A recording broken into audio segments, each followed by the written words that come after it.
Alright, this is attempt number something now. Check.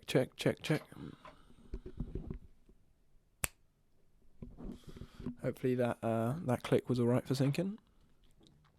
And welcome to the 6th episode of the 3rd season of the Decompression Chamber, so season 3, episode 6. My name's Mario, I'm your host. Thank you a lot for being with me. And I'm just trying to find my opening quote, and I always draw attention to it, but I need to be doing this before I start the recording. I have that all in my Instagram saved, because that's where I have all my favourite quotes. So the opening quote is going to be from prominent film director and filmmaker from Mexico, Guillermo del Toro, and his quote is, "Failure and success live next door to each other, and they have no numbers on the door. You just knock." Roll the intro.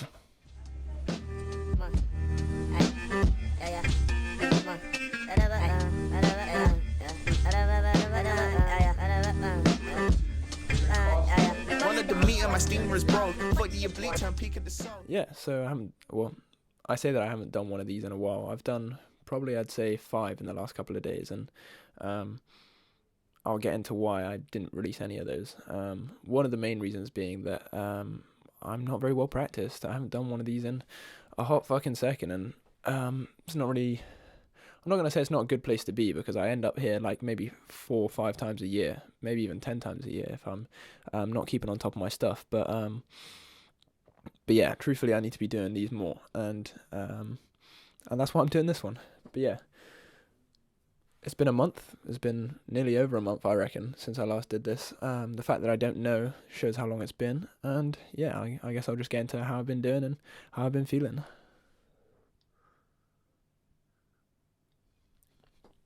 Oh man, I mean, straight away I'll discuss the fact that I hate these fucking early sunsets. I'm summer born. I got Spanish blood. I got bad circulation.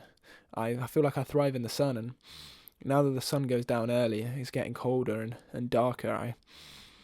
I feel it weighing on me. I feel it taxing me in a way that I wouldn't... It's not like I wouldn't expect it. It happens every year, but it just makes me realise how much I take for granted, even something as simple as seeing the sun for plenty of time every day.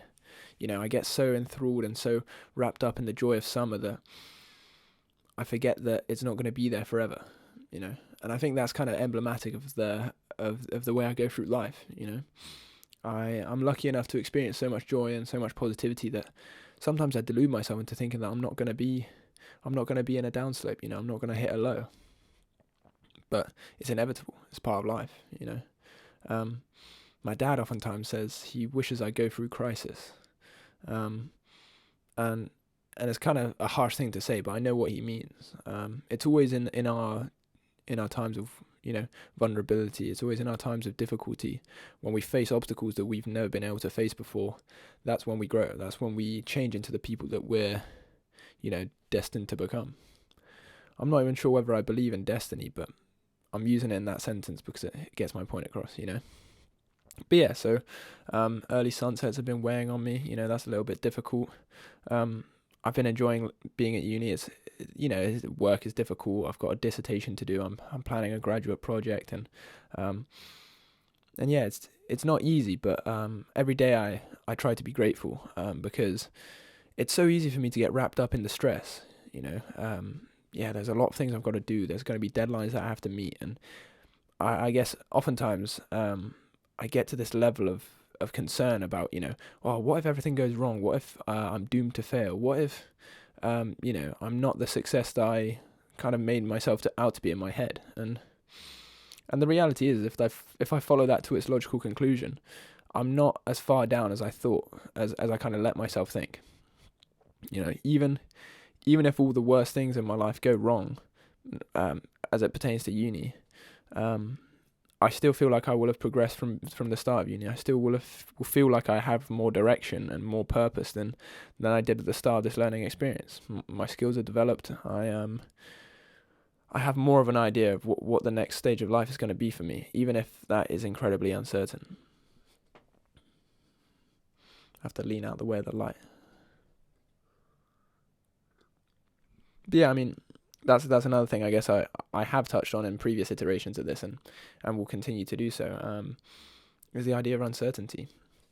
I experience it in a very visceral manner. You know, I think if this series of videos from the first one that I did during lockdown in my parents' room on a beanbag for 5 minutes, all the way to where I am now today, if anything shows that it's been a consistent, difficult transition process. And I say this with context to what I said before, how a lot of it is a true fundamental experience of happiness and joy, but transition is difficult, and it's not easy to deal with for me. Change is difficult, uncertainty is difficult, and when you wrap all of those together into a kind of a stacked experience, it's difficult. It makes me ask big questions about myself. What my future holds. What kind of person am I going to be? What relationships will I be able to maintain in these times of uncertainty? And not all of those questions I have good answers to. But yeah, as I said before, I'm trying to stay grateful. Something that I've noticed about myself is that there are times in my life where nothing in terms of reality, in terms of what is going on, fundamentally has to change for me to make things better. Sometimes, this is only sometimes, I can just change my mindset. I can just change my attitude. I have this kind of mental flowchart that I always try and refer back to, and sometimes I don't do a good enough job of referring back to it. But my belief is that your perspective determines your attitude, and your attitude determines your experience. So if I get set out to change my experience, I've got to change my attitude. And my attitude might be, how am I looking at a certain problem, or how am I concerned about a certain problem? How do I address it? What kind of work am I putting into, confront the problem? And then oftentimes my attitude is wrong. So I think, how am I going to change my attitude? And it all comes back to this word perspective. That's like, I'd say it's the most important word in my life. It's more important than almost anything. And that it's not to say that other concepts, other structures in my life aren't as important, but in terms of how I fundamentally change my own experience, how I fundamentally influence my own life and my kind of locus of control, it's through changing my perspective. And that's why gratitude is such a great tool for me. That's why this channel is called More or Less Grateful, because sometimes I'm not grateful enough. It's less. Sometimes I'm more grateful, but it's never nothing, I'm never not grateful at all. And I really do believe that gratitude is the attitude, and that's what plays as one of the cornerstones to how I enjoy life. I try every day to write 10 things I'm grateful for, and sometimes it's something small, like the ability to take a deep breath in and out. Even something as simple as that I'll overlook. And sometimes it's bigger, more crucial, more important things, the support of my friends and my family, or, having a roof over my head that I can sleep under. Those are things that I feel like a lot of people in my position, myself included, take for granted. Because just like anything, the more you're around it, the more you are exposed to it, the more you become accustomed to it. And oftentimes I forget that not everyone is as lucky as me. Not everyone is as lucky to feel safe in an environment like I do in my house, or not everyone is lucky enough to have the, ability to pursue and learn about my passion, rather than, maybe choosing a career that's more secure and stable, or, that literally any single facet of my life, there are things that I'm overlooking. There are things that I could be more grateful about. And that's what the list sits there for, I'm trying to be more grateful, because oftentimes you can't just like that change everything in terms of your situation. But it is much more feasible. It's not easy, but it's feasible to change how you're addressing a situation, or change how you're looking at a situation. At least I say that for me. I probably ought to add a disclaimer to these videos about how a lot of the time I'm making, big claims about life or the world or my own life and all of that. And it's not to say that I make these videos because I want people who are watching it to have my view. I'm just speaking about how I see the world. Um, this chamber has space for everyone, but at the end of the day, it's me who's decompressing.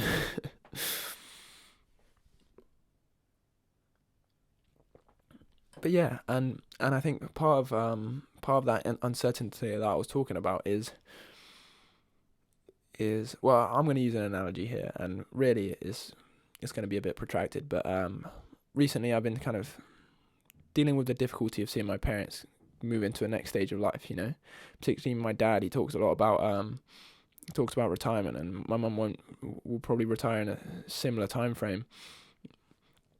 And I think to myself, why is that so difficult for me to accept? I find myself resisting the idea that my parents will be retired and they'll be older. They'll be in that final stage of life, and I'll be moving on to the next stage of life before then. And even then, that the one of my parents moving on feels a little bit more difficult to me than necessarily my own. And I speak to my parents about certain ways that people in their stage of life address it, and maybe I need to kind of impart this more upon myself. But I told them, it's like, you can resist it or you can accept it, but you can't change it. And how much help is resisting it really doing? And I think I need to implement that more in my own life. The reality is that all of this uncertainty that I talk about, all of these big questions that I don't have answers to, all of these kind of thoughts that swirl around in my head whenever I have a free moment, the reality is that a lot of those questions I won't have a good answer to for a long time. Maybe I won't ever have a good answer to them. And I guess that means that the question becomes, should I resist it like I have been doing internally, or should I find a way to accept it? Should I find a way to embrace it? And I think the clear answer is that I need to embrace it. I need to lean into the uncertainty, accept the chaotic nature of life, and try and appreciate it, and in a strange way, be grateful for it, because it kind of goes without saying. It's kind of obvious that if life was predictable, if you with 100% accuracy knew what was going to happen, then all of the beauty and spontaneity and all the amazing surprises that happen in life, they would never happen, and all of the joy that you feel wouldn't even be as joyful because you were already expecting it. Yeah. So I guess that's going to be a mission I set for myself. Accepting uncertainty, embracing uncertainty, moving positively towards it. There's another analogy I have for life, and I'll get into it in a sec. It's related to football. My old football team, Ashley Down, we were not very good. And I'll tell you what, it's quite a formative experience being a goalkeeper, being short, not being able to jump and touch the bar in a team that isn't very good amongst its peers. There's only so many times you could pick a ball out of a net and go, "Come on, guys, let's go, let's get them again," kind of thing. And yeah, there's only so many times you can do that before it becomes quite crushing. So I'm looking at the levels of my microphone because I'm kind of concerned that it's too high. But fuck it, at the end of the day, I've failed so many of these, I can fail many times more. But yeah, so my analogy for life is to do with optimism and pessimism. And there used to be a player on my team called Sam. Sam's a great guy, and I hope he's doing well right now. I haven't really stayed in touch with him, but anytime I see him, I greet him. I greet him with joy because he's just one of those people that's nice to be around. But in any case, Sam, whenever he ran for a tackle, if he was trying to get the ball off a player, he would run, his head down, he was looking through his eyebrows, and he would sprint with full force and alacrity, and he would go into a crunching tackle, and without fail, when you saw that man running towards the ball, you knew he was going to win the tackle. You just knew it because he'd proven it before. And I'm going to use an example of another player, a player called Stanley. I've got a lot of affection for Stanley. We were close friends for a long time, and sadly, it's a failing on my part as well. I haven't done a very good job of staying in touch with him, but he's also a great guy. And there'll be often times where he'd go in a bit half-hearted, he'd move forward and then kind of leave the leg out to make the challenge, but not with as much kind of, positive forward movement. And a lot of the times with a similar kind of big crunching tackle, Sam would just plow through and continue forward, whereas Stanley would get absolutely clattered, and it would sometimes lead to a minor injury. And I'm not saying this to criticize Stanley's manner of tackling. I'm trying to extend this to a larger point about life, which is to say that if if you move towards a life problem like Sam would move towards a tackle, even if it's a big impact, you might end up okay. Whereas if you go in with less of that positive forward energy, you might not. You might get more impacted than you want to be.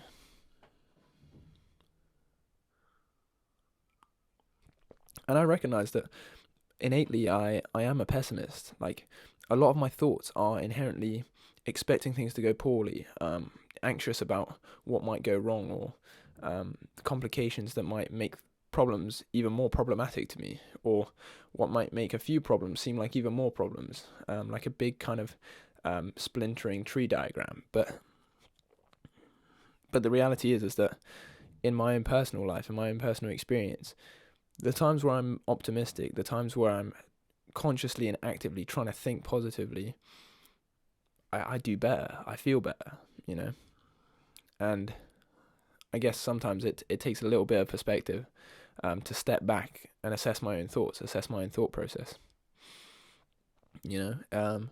Oftentimes I get so wrapped up in my own thoughts and what I'm thinking and what I'm doing that I forget that there's stuff going on around me. That sometimes I just do need to take a break from myself and be more aware than just what's going on in my head.